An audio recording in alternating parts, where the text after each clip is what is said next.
Shalom pemirsa Bon Surgawi yang dikasihi Tuhan. Mari pada saat ini kita sambut pagi ini dengan sebuah perenungan firman Tuhan yang saya beri judul Tuhan benci orang bebal, yang diambil di dalam Amos 4 ayat 6 sampai 11. Tetapi mari sebelumnya mari kita berdoa. Tuhan, pada saat ini kami akan merenungkan sebagian daripada firman-Mu. Biarlah firman-Mu dapat menjadikan satu kekuatan bagi kami untuk kami dapat terus bersandar kepada firman Tuhan dalam kehidupan kami. Terima kasih Tuhan untuk kesempatan ini. Dalam nama Tuhan Yesus saja kami berdoa. Amin. Ayat tema kita pada saat ini akan terambil dalam Amsal 17 ayat 10 yang berbunyi seperti berikut. Suatu hardikan lebih masuk pada orang berpengertian daripada 100 pukulan pada orang bebal. Saudara, Tuhan benci orang bebal. Kalau kita lihat baca di dalam Amos 4 ayat 6 sampai 11, di situ ada kalimat yang diulang-ulang, terus berulang-ulang. Kalimat itu hanya terdiri dari 5 kata saja. Dan kalimat itu sampai diulang 5 kali di dalam 5 ayat tersebut. Kalimat itu berbunyi, namun kamu tidak berbalik kepadaku.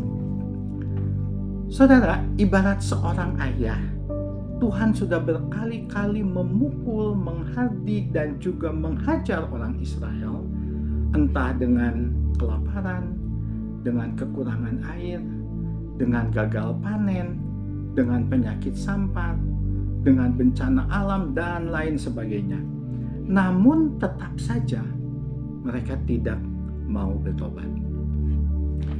Di dalam Yesaya 1 ayat 5 sampai 6, Tuhan mengatakan bahwa Dia sampai tidak tahu lagi di mana harus menghajar umatnya, karena mereka sudah babak belur.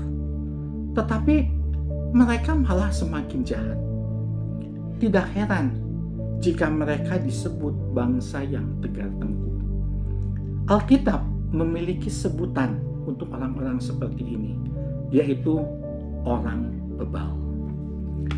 Ketika kita membaca Mazmur dan juga Amsal, kita mendapatkan satu kesan bahwa orang bebal itu adalah orang yang tidak mengenal Tuhan. Orang bebal itu adalah orang-orang yang menjadi musuh-musuhnya bangsa Israel. Tetapi ini tidak benar. Ketika Amsal membandingkan orang benar dan orang bebal, yang dibandingkan adalah sesama umat Tuhan yang sama-sama tahu tentang kebenaran. Tentu tidak sebanding kalau Tuhan membandingkan orang-orang yang sudah lama mengenal Tuhan dengan mereka yang tidak tahu menahu tentang Tuhan. Saudara, mengapa bangsa Israel itu begitu tegar tengkuk? Apakah pukulan Tuhan terlalu keras? Ternyata tidak. Kalau kita membandingkan bagian ini, kitab Amos ini, dengan kutukan yang kita lihat di dalam kitab Imamat 26 ayat 14 sampai 39 dan Ulangan 28 ayat 15 sampai 46, kita akan menemukan bahwa peringatan ini sudah diberikan beratus-ratus tahun lalu yang dituliskan dalam kitab Taurat Musa. Taurat yang sangat dijunjung tinggi bangsa Israel pada waktu itu. Celakanya, sesudah itu pun mereka masih saja tidak mau bertobat, bahkan sampai di zaman Tuhan Yesus. Inilah mengapa kebebalan sangat dibenci oleh Tuhan. Jika kita mengibaratkan perjanjian lama itu sebagai suatu novel, mungkin kita akan berkesimpulan bahwa novel ini tidak memiliki happy ending. Bagaimana tidak? Kitab Maleakhi, kitab terakhir dalam perjanjian lama, merupakan pesan Tuhan yang penuh dengan teguran-teguran kepada bangsa Israel yang masih saja tidak mau bertobat, bahkan sesudah Tuhan membawa mereka keluar dari pembuangan. Memang ada benarnya, Israel masih sama seperti dulu, masih bebal. Namun Tuhan pun sama seperti dulu. Tuhan tetap mengasihi mereka.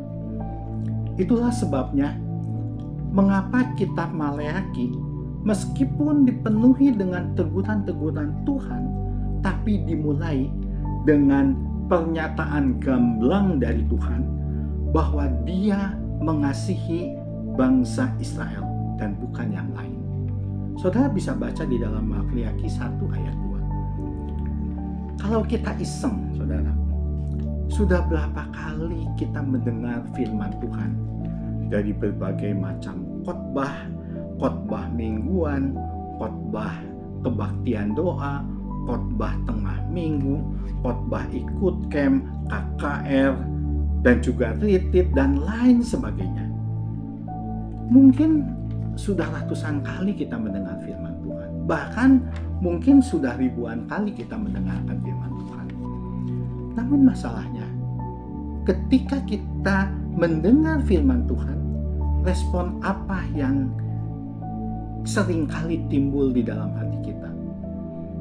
Mungkin respon ini, ini tidak relevan untuk hidup aku. Mungkin ada respon yang lain. Nah, firman Tuhan ini cocok untuk si X, si A, si Z. Atau responnya,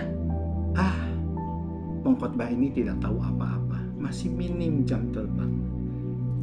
Saudara-saudara, kalau kita memiliki respon-respon yang seperti itu, awas, jangan-jangan kitalah orang bebal itu. Mari kita selidiki diri kita masing-masing. Apakah gambaran bangsa Israel, orang Israel itu juga menjadi gambaran kita? Apakah pesan Tuhan itu hanya masuk telinga kanan dan keluar dari telinga kiri? Apakah ada sikap kita yang sama seperti orang-orang bebal? Mari, jangan menjadi orang bebal, karena itu sangat dibenci oleh Tuhan.